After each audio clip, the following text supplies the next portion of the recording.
இன்றைக்கி நம்ம வீடியோவில் கோதுமை சேமியாவை வச்சு எப்படி கொஞ்ச நேரத்துலேயே ஒரு ஸ்வீட் ரெசிபி எப்படி பண்ணலான்னு செஞ்சு காட்ட போகிறேன்.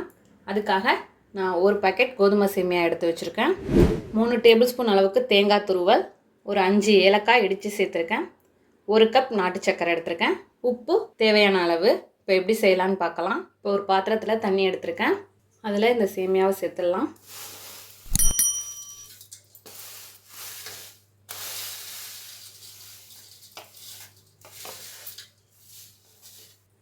சேர்த்துட்டு அப்படியே வாஷ் பண்ணிவிட்டு இதை அப்படியே எடுத்துட வேண்டியதுதான்.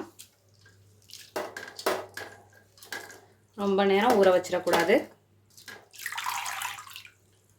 அப்படியே பிளேட்டில் மாற்றிடலாம். இப்போது இது போல் தண்ணியில் வடிச்சிட்டு இப்படி பரப்பி விட்டு வச்சுருக்கேன். இது இருக்கட்டும்.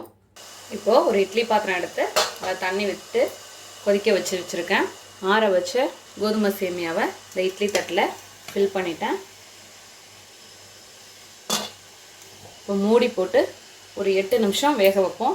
இப்போ 8 நிமிஷம் ஆயிடுச்சு. ஸ்டவ்வை ஆஃப் பண்ணிடலாம். இப்போ ஓப்பன் பண்ணி காட்டுறேன். சூப்பராக வெந்திருக்கு. இப்போ இதை எடுத்து தட்டில் கவுத்திடலாம்.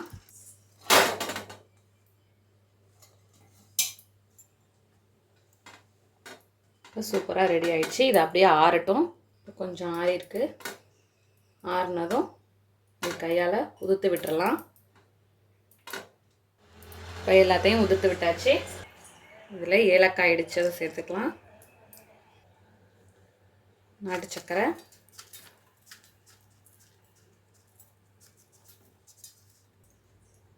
தேங்காய் துருவல்,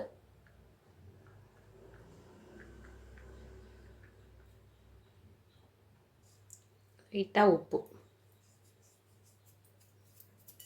இப்போ கலந்துக்கலாம். நல்லா கலந்தாச்சு. நாட்டு சக்கரை சேர்த்ததுனால இது கொஞ்சம் கலர் சேஞ்ச் ஆகிருக்கு. அது தண்ணி விட்டுருக்கு. இப்போ கரெக்டான பதத்தில் இருக்குது. ஸ்கூல் விட்டு வந்ததும் கிட்ஸ்க்கு சூப்பராக டேஸ்டியான ஹெல்த்தியான ஃபுட்டாக கொடுக்கலாம். இது விரும்பி சாப்பிடுவாங்க. அவ்வளோதான், நம்மளோட அருமையான அற்புதமான கோதுமை சேமியா ஸ்வீட் ரெசிபி தயாராகிடுச்சு. இதே போல் நீங்களும் உங்கள் வீட்டில் செஞ்சு பார்த்துட்டு எப்படி வந்துச்சுன்னு கமெண்ட்டில் சொல்லுங்கள். தேங்க்யூ.